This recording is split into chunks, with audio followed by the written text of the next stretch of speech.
Yeah. I heard in the UK that they had to change the McFlurry cup size because hedgehogs were getting stuck in it because it was like the perfect size for a hedgehog head. Actually, pretty much every significant law in the UK has been hedgehog-based. It's hedgehog-related, yeah. That Brexit was right. based on... Brexit was a big hedgehog ploy. Yeah. The EU's trying to steal our hedgehogs.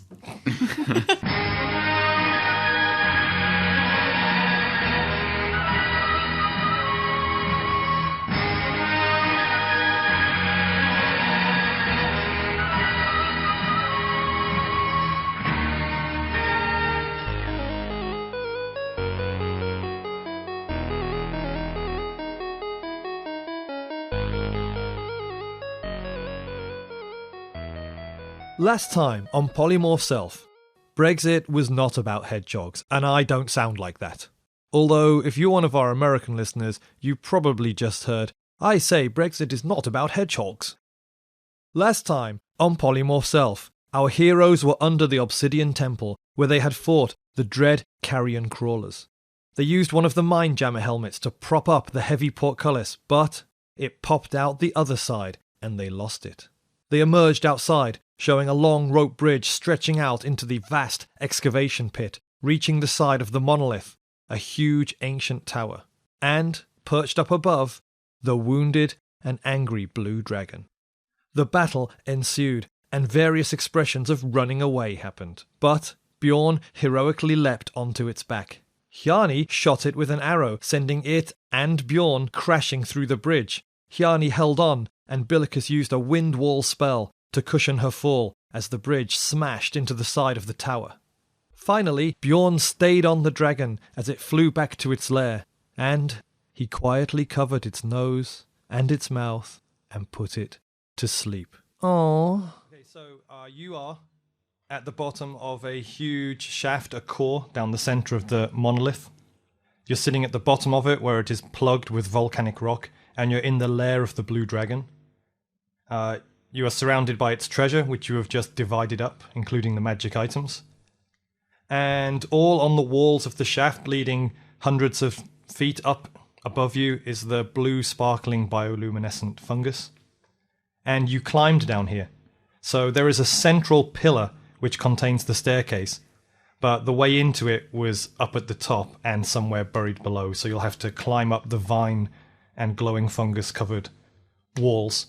And apart from the way you came in, the only other place you haven't been is up, essentially. And if this mirrors the monolith you'd been in previously, then it will have a kind of control room at the top, which would literally be the last place you haven't been to in this area.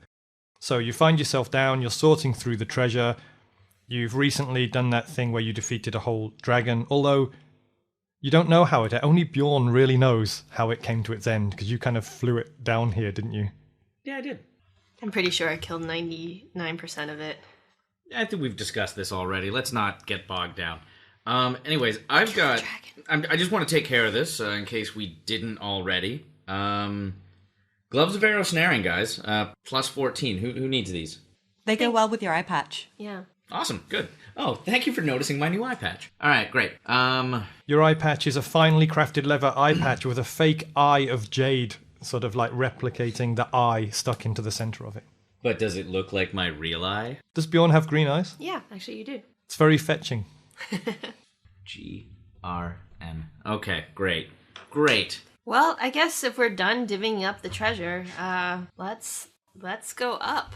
Up is the way to go. I see that there are vines here. I am going to climb them. So the vines are surely the only way up? That's it? That is correct. God damn it. All right. Vine. Let's do it. Did you just say vine? Let's do it. Yeah. Okay. Just so everyone knows, everyone's clear. I climb the vines. I also climb the vines.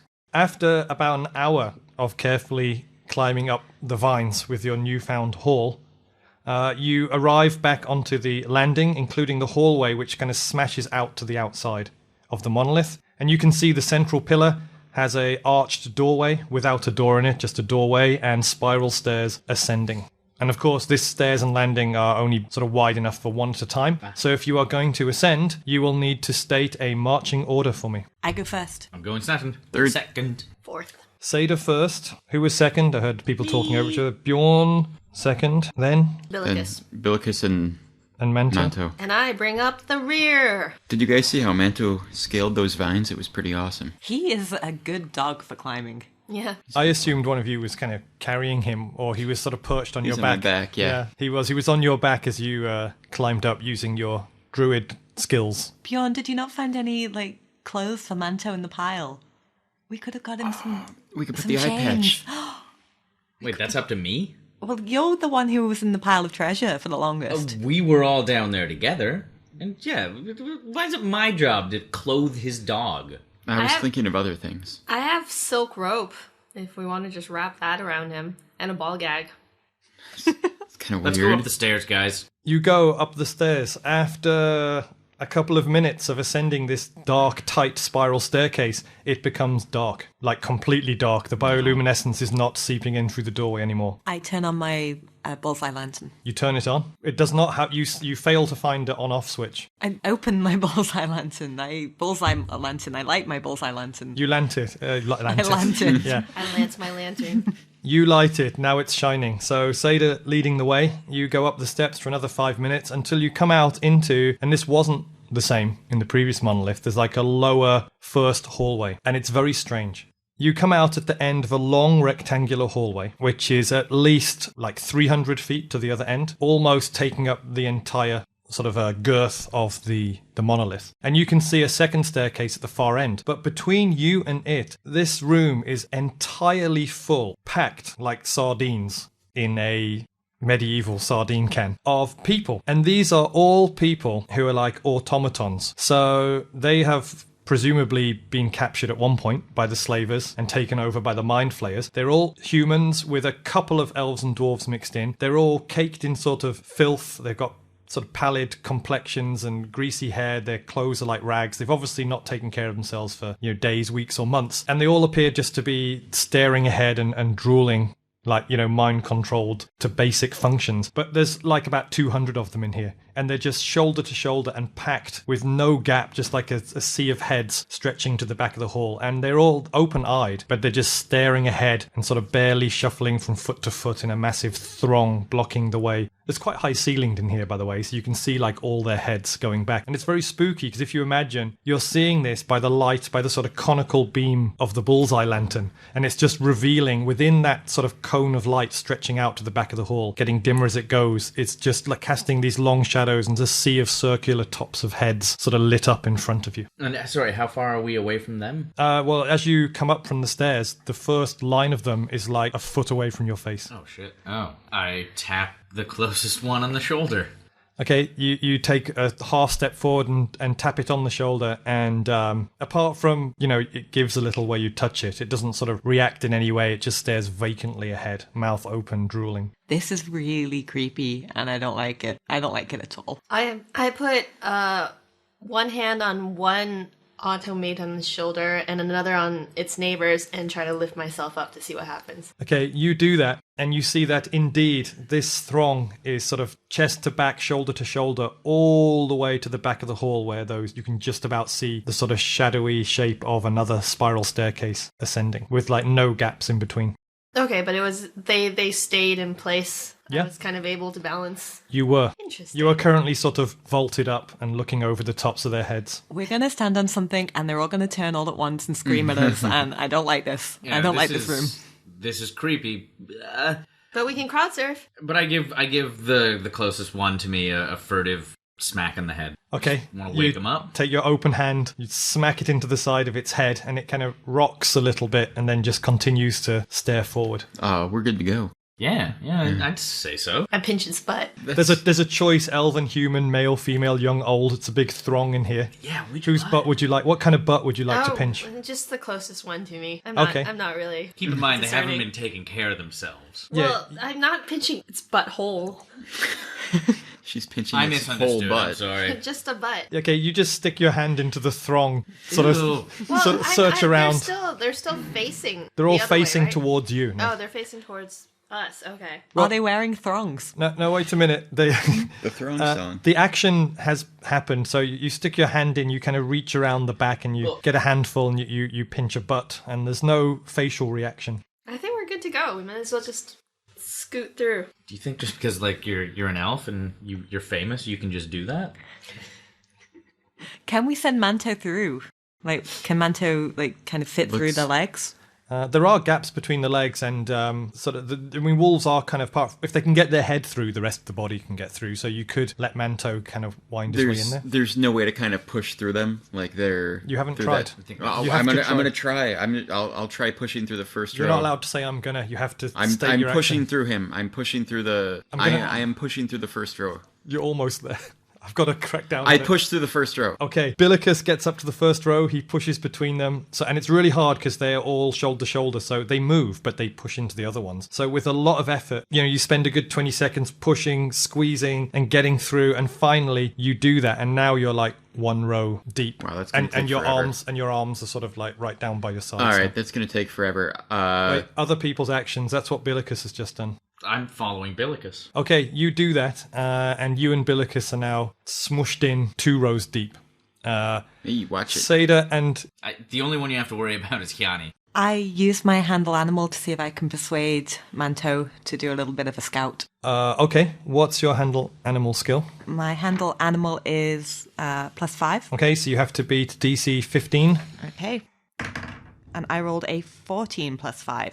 Is 19. Manto's taken a shine to you, and Billicus has previously stated he doesn't mind that. So Manto disappears in the legs and starts threading his way through, and now he's in there. All right. Well, I once again put my hands on their shoulders and lift myself up, and now I'm balancing on 2 people's shoulders. Yeah, you are standing on their shoulders, and they are taking your weight. Great. So now I move forward. Oh, okay, what kind of relevant skills do you have for balance? Is there one dexterity. called balance? Yes, +5.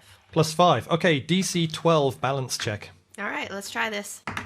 It's a natural 1. Hjani starts to very deftly just run down the hall, stepping onto their heads and shoulders.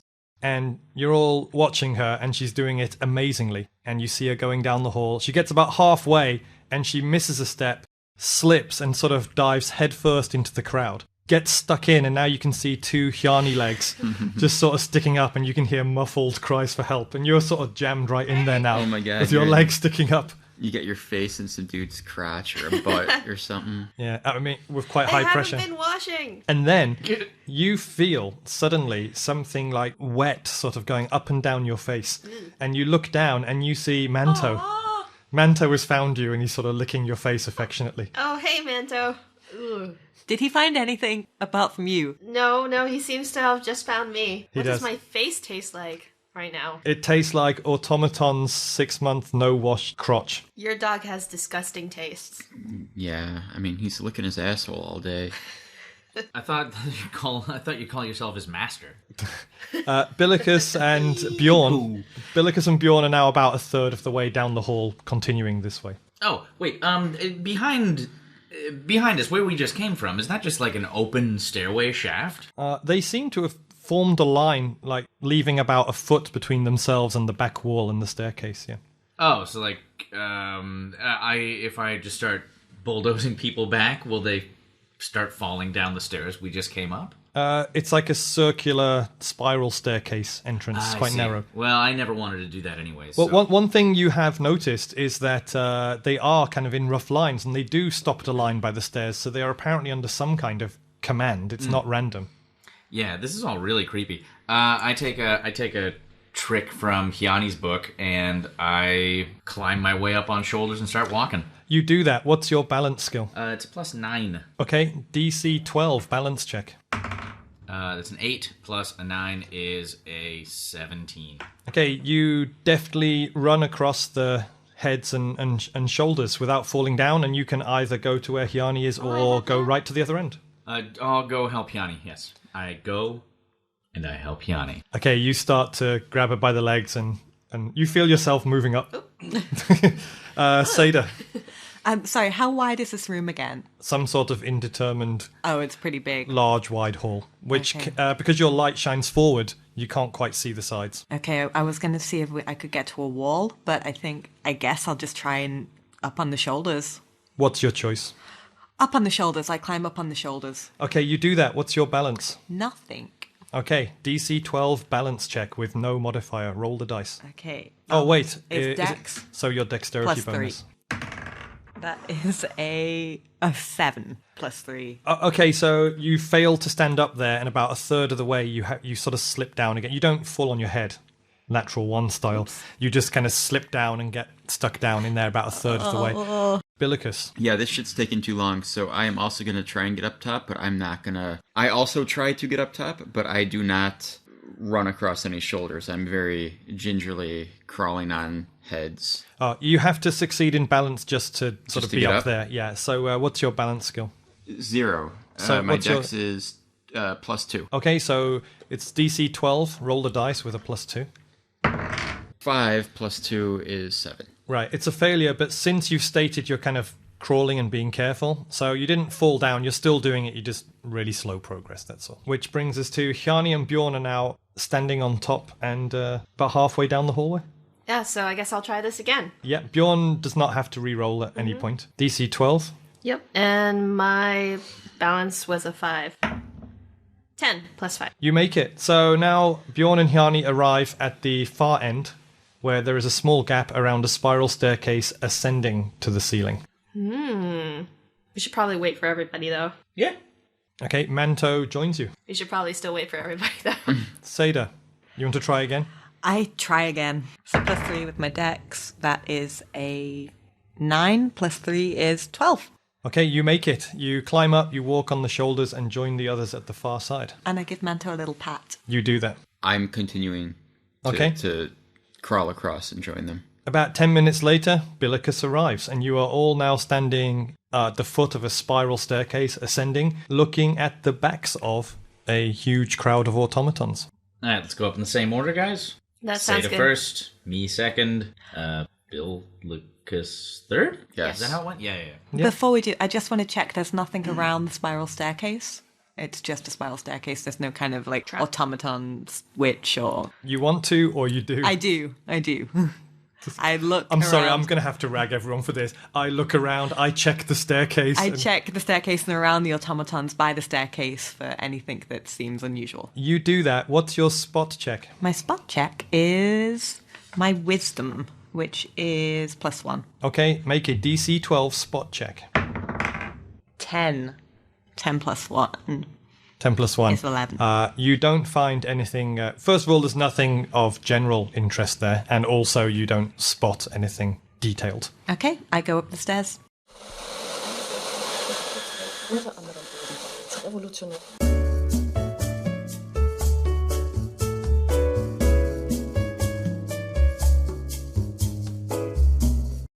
Did you guys hear me peak? Because the kidney stone widened my urethra. So you've got, what's it called, like wide flow?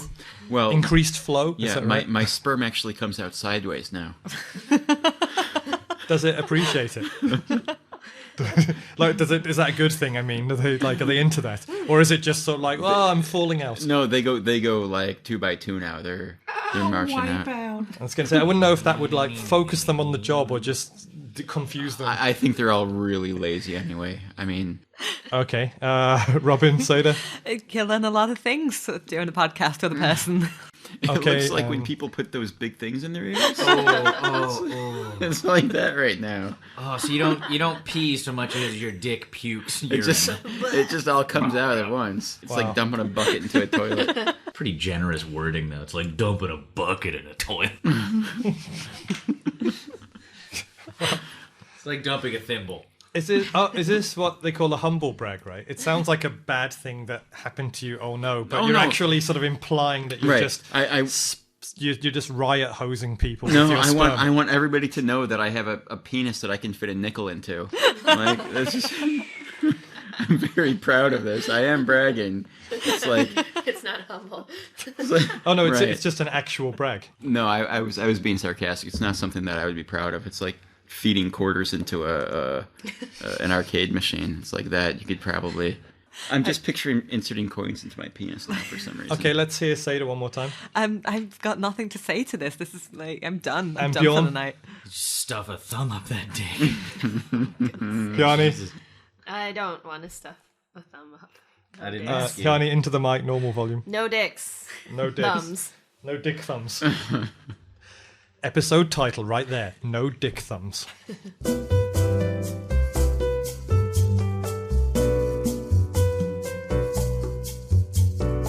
You ascend into a similar looking control room to the one you encountered back in Kikathra. This large bare hall has shiny black polished walls. Unlike the room you saw before, the walls have been carved to resemble something like a mass of writhing worms or snakes. So like the hallway. There is no furniture in here save for a single throne at the far end. Sitting on that throne is one of the Illithid. You all hear a voice inside your head simultaneously speaking to you in the common tongue.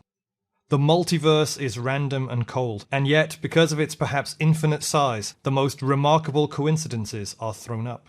Some among us believe that they are not coincidences. I think this is merely the stupidity of lesser creatures. It is a great honor to witness the devouring of a new world.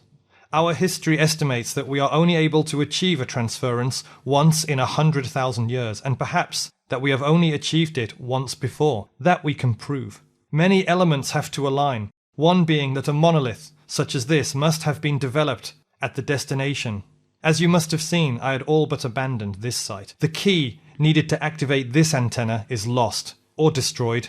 We cannot find it in time. And so here I sit. Then I had reports of a second monolith, and the possibility of another key. But the team was lost and Agonosphos slain mysteriously. Imagine my surprise when you showed up at my temple. I probed your minds and saw that you had brought the key with you. You witnessed it being used to activate the monolith, and yet you carry it around, it seems, for fun? You will now hand me the thing you call the Onas ball. I throw a throwing axe at it. Okay, it's really far down the other end of a huge hall, but what is your range increment on your throwing axe? Just to show it you can. Range is 10 feet. It doesn't say any kind of range.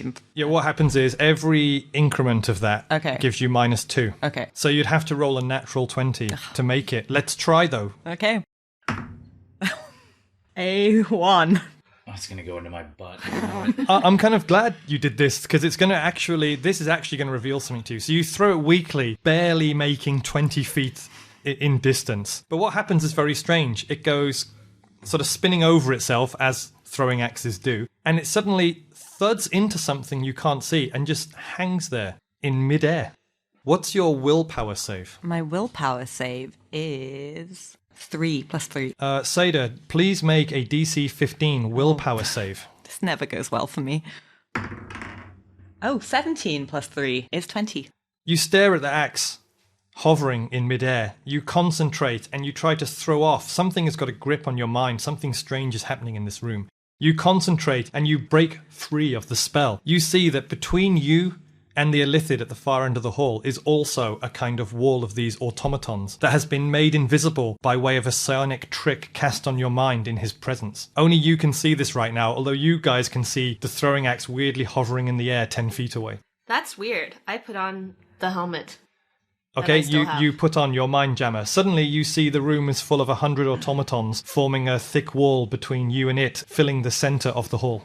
Oh, shoot. You guys should have kept your helmet. I got my helmet. Okay. I got Billicus. Yeah, you should probably put it on then. I put on my Billicus helmet. The automatons become visible to you. Isn't that crazy? Oh, I'm Bjorn, there's a tripping out. bunch of these creepy guys. I don't know if you can see them, but there's like hundreds of these creepy guys in between us and that stupid squid face. That's okay.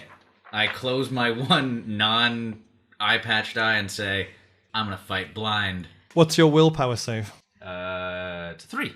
Okay, DC 15. So roll the D20, add 3, and try to equal or more. It's a 16 + 3. You concentrate, you throw off the yoke of the mind control, and you also see them. So now all of you are aware of this sort of wall. It's not like the other hall. My eye is just still full. closed. When you open your eye. I'm not opening my eye.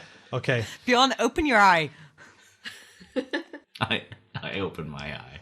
What I said before. Yes. But you may still blind fight if you want to. Don't later. blind fight. We'll see how I'll leave you in suspense. At that moment, you hear a voice in your head again. You will not refer to me as Squid Face or Squid Thing. My name is Exorbit Trailor. I am the bringer of doom. Squid face. Exorbit trailer? That's right. A voice rings in your mind. What about Squiddy? No reply. Okay, let's have some actions. So, how far is Exorbit trailer between us and... 200 feet down the other end of the throne chamber. Okay, so And like a wide swathe of the middle, going wide across the hall, is blocked by a sort of 10 deep wall of automatons. But I can kind of aim in an arc to rapid, far shot, precise shot. You can many use shot. far shot and use one arrow to try that one. Yeah. Okay, sure. Let's try that then. So far shot means we negate your range penalties, Yeah. and you can just shoot as normal. So, All right. So my longbow is a +10 attack bonus. And his AC, including his psionic shield, is 18. 16 plus 10, 26. Okay, you angle an arrow over the top of the wall of automatons and let loose. It flies true, striking into his body. Surprisingly to him, for how many points of damage? Onus ball is mine. 3. Is there a... don't you get a damage bonus? Do you have a composite longbow? 3 plus 1, sorry. So 4. 4, okay. You strike him in the shoulder, and he sort of rips it out, and in his mind, he's making a heroic roar of defiance, but it actually comes out just like a squeak and a bubble out of his disgusting, tiny, round mouth nestled between the 4 tentacles. Take that, Exorbit trailer. Bjorn, How much distance is between me and the? he's the down wall the of other end people? of a 200-foot hall. The wall of automatons. Kind of almost in front of you, like 10 feet away. Okay, I hop up on the automatons with my short bow drawn. What's your balance? Balance is 9. DC 12 check. That's 17 plus 9. You just jump directly up, cat-like, and land on a shoulder and a head with enough balance to also take your shot. Okay, I take my shot. No, haha. Oh, no, sorry. I take my shot. It is AC 18. All right, plus 8 attack bonus. That's a 3 plus 8 is 11. He holds up his hand, and your arrow sort of rebounds off an invisible psionic wall. He's got the same gloves as me, guys. Billicus. I try and... Can I arch an arrow over them? Because I'm going to try and arch an arrow over everybody and... Yep, Hjani has just pulled that off. Oh, I thought she was getting up there like... all right, No, yeah. she was doing the arc I'm doing thing. the same thing. What's the range on your bow? The range on my bow is... It's sort of in the bottom corner of that attack don't box. No, I don't see it. I just see a longbow, attack bonus +5, damage 1d8, critical 20 times. Look 3. along the bottom half of that box. Ammunition... Oh, it doesn't say. It's not filled out. The range isn't filled out. It's a No. longbow, right? Yeah. Okay, so So it's long. So you have to get the second increment past so it'll be the same as Hjani's. What is it? 200? 110. 110. Okay, so it's inside the second increment, so you'll just have a -2. So what's your usual attack roll with the longbow? It says attack bonus +5. So it's +3 to hit, and the Okay. AC is 18 due to his psionic Wow, shields. okay. Yeah, So I've got to roll... a 15 or above to hit. I roll an 11. You arc a beautiful shot towards him, and again, he's sort of holding up his hand, and it just sort of breaks midair on an invisible psionic barrier. And he again, in his mind, lets out a evil laugh, but it actually comes out as a squeaky, wet noise out the bottom of his squids. But, in his highly intelligent, psionically powered brain, he basically has a self-image of a cackling evil overlord, but it just goes... But he has a stupid squid face. He does, yeah. Okay, Seyda. I drink some of my barkskin potion. I have 3 swigs. Okay, I take you a do, swig. and it does something to your AC, right? It does. I can't remember. I think you had barkskin somewhere in... I think it's right there on the druid spells, Yeah. right? Bark skin. Do you know what level it is? Like level 1 or... Yeah. +2 or higher. +2, it's the basic one. Yeah, +2 to your AC. Okay. Okay, now it is... the first thing he does, he waves his hand, and the wall of automatons start to shuffle towards you. Yep, In there a they go. huge pack. Bjorn, you're basically now standing up, surfing on top of them. They're now shuffling to sort of press you back against the wall. And then he is going to... I'm going to go random here. So 1 is Hjani, 2 is Bjorn, 3 is Billicus, 4 is Seyda. I'm going to flip my D4. That is a 4. That's you. That's me. Yay. Okay, he looks out from his throne, which is up on a kind of plinth over the heads of the automatons. He looks at you and lets out a blast of force lightning. And this is because I refuse to call him Zorba Trailer, isn't it? Yeah, he's really going to give it to you for not bowing down and calling him by his by his title. So what's your will save? It's psionic, so it's will save for half damage, and his caster level. So it's a DC 16 will save. Will is my worst save. Okay. I have +3 to my will. That is a 5. +3 is 8. Shit. That's a pity because it's like lightning at his caster level. So it is 66. Oh, great. Bye, guys. Here's a D6. Put all those D6s together. We have 4 there, right? There's, yeah. So roll those first and add them up. Roll your own damage. Yeah, I like this. There's 3. No. Roll them all together. No cheating. Come on. I'm not cheating. I'm just rolling them. Okay, there's 1, 5, a 3, a 2, and a 5. So it's 10, 15. And then roll 2 more. Roll 2 more.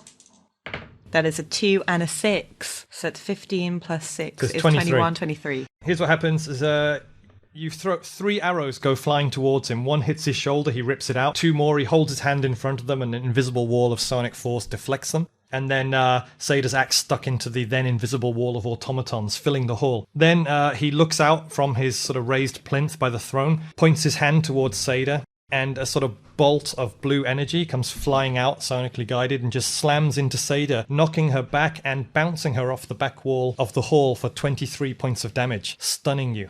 Okay. Right, so now, from now on, the action commences in full, and we're going to roll initiative to decide a fixed order. So he has initiative +6, and I roll a 4. So, in fact, he only gets 10. All right. I have initiative +5, and I rolled a 7, so that's a 12. Bjorn. I have initiative +4, and it's 13 plus 4 is 17. Billicus. I have initiative +2, and I rolled a 2, so I have a 4. 4 for Billicus. Seyda. I have initiative +7. And I rolled a 1, so I have 8. Okay, so it starts with the next action is Bjorn. Now, what happens is the automaton crowd starts shuffling and walking and pressing forward on the rest of you. So Bjorn sort of walks, and you're staying in the same spot because you're walking, they're moving forward, finally allowing you to jump down and be on the inside of the wall of automatons with an open space between you and Exorba Trailer at the back of the hall. And you've got first action. What do you do? I run towards Exorba Trailer. Okay, and you can still take a standard action as well as that. I slide under his throne. You have to slide between his legs to do I that. carry on. What is your... what skill do you have? Is it tumbling or acrobatics? Yeah, I got tumble, and it's +6 to tumble. And it's DC 12 because it's audacious and he doesn't expect it. It's an 11 plus 6 is 17. Okay, Bjorn, you go jumping off the back of the automatons. You go into a sprint. He was concentrating on, he was blasting Seyda, and he is just sort of making his gurgly squid laugh, enamored with his amazing bolt of energy hitting your best warrior, and he's sort of laughing to himself, cackling in his mind. And that time you just sprint, cover the distance, and he sort of looks up, and by the time he looks up, you slide down, go between his legs, under the throne, and are now behind him, behind the throne, kind of covered as well. Ha-ha! He better watch the throne. So next in the order is Hjani, and All right. the automatons are pressing on you, and you haven't got a clean shot with your arrow. Okay, so I also try to go back and balance up on their shoulders. Okay, DC 12 balance check. All right, I have a +5 to my balance, and I rolled another natural 1. You jump up, cat-like, bow in hand, standing on the wall of automatons coming towards you, and you slip again and again, go head first into the throng, legs sticking up, and you'll have to get out of that next go. So you guys see again 2 sort of kicking legs sticking up between the automaton throng. This is not my day. Bringing us to Exorba Trailer himself, and he lets out a lithid, you're now familiar with it, Mind Blast.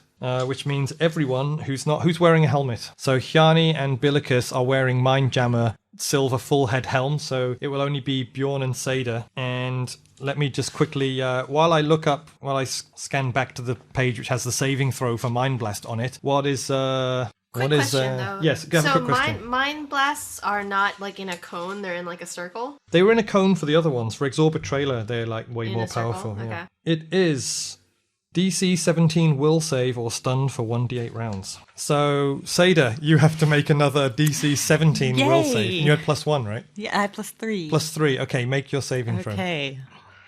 Oh dear. That is a 10 plus 3. That's a 13. Okay, I'm going to flip the d8 here. 2. You spend the next 2 rounds on the floor stunned. Okay. Okay, and Bjorn, what's your willpower save? Is a 3. Okay. And it's a 17, right? Yeah, so you roll the d20, add 3, you got to get 17 or equal.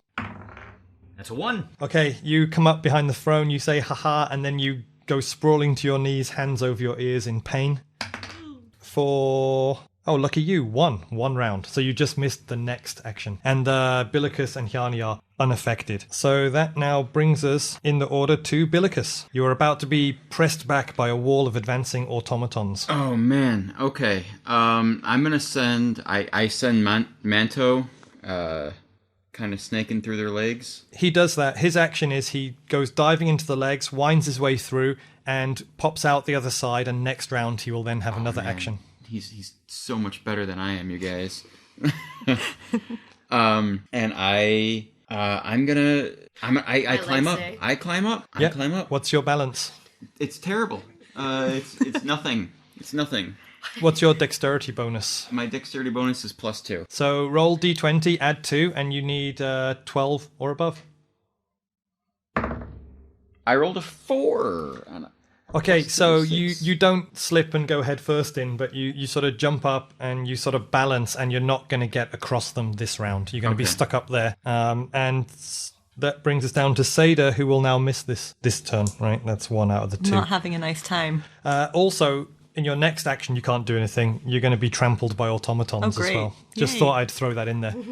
So now we come back to the top of the round. Bjorn, who misses this one action. So next is actually Hjani, and you have to spend this action. Trying to get back up. You do it, but you lose the round extracting yourself. Okay. Which means we come all the way back to Exorbitrailer. Exorbitrailer steps down from the dais and meets Manto, and he's ahead of Manto in the action. So he draws his longsword and slashes at the advancing Manto, who's baring his fangs and jumping for him. What's Manto's armor class? 16. And he has longsword +6. 5. 5 + 6. He slashes with his longsword, Exorbitrailer, and Manto sort of hugs the ground and deftly dodges out of the way of the slash and barks at him. I feel like Manto is playing me. Like I'm his companion. Manto should order you to do some spells. Now we're back to Billicus's action. You're balancing on top. Can you make the roll and get across? So it's DC 12 and you have +3. Or was it +2? It was +2. +2. It was 14 +2 is 16. Okay, for this round, you successfully run across the top of the crowd of automatons and jump down the other side. Bring us in the action to Seyda, who misses 1 more. The automatons reach the wall, and you take 1d8 crushing damage from being stepped on. Roll your own damage. This is a great vacation, guys. That is a 3. Okay, 3 points of damage from automatons stepping on your prone body. Yikes. And now we're back to Bjorn, who is now comes around and finds himself behind Exorbitrailer. I climb up the back of the throne and just gonna do a jump on him with my dagger. Okay, backstab with your dagger +3. Yeah. So if you, first of all, you get +4 for being completely behind him, flanking him. An extra +4. And it's your sneak attack, which gives you now plus how many d6 damage? Oh god. If you hit.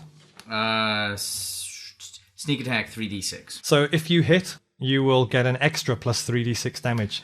All right, so I've got a +4 attack bonus and a +3 attack bonus. So it's dagger +7 Jeez. with +4 flanking. So it's dagger +11. +11, and sure. his AC counts because he's got a psychic shield around him, is 18, but you have +11. Mm-hmm. Okay. You jump off the throne, you fly through the air. That's a 2. That's a 13. No, so you land, you stab for his back, and this invisible wall of psychic energy is strong enough, even with his back turned. Your knife sort of hits into something, kind of deflects, and you're sort of thrown a step back. What the fuck? That is an apt reaction, yeah. Bringing us in the order to Hjani, who is now On top? on top, yeah. So I gotta, do I have to do a balance check Yeah, to run? to get over the other side, All yeah. right, so my balance is +5. It was 12 to beat, right? Yes. 17. This time you run and jump, clearing them, landing beside Manto so well that I will give you an action. But you're holding a longbow. Okay, so since I'm holding a longbow, I have to use my longbow, or No, you can switch to... You can take a standard action to draw your sword and get 1 attack. Okay, so I draw my sword to get 1 attack. It is a plus 10 attack bonus. Okay, AC 18. All right. 20.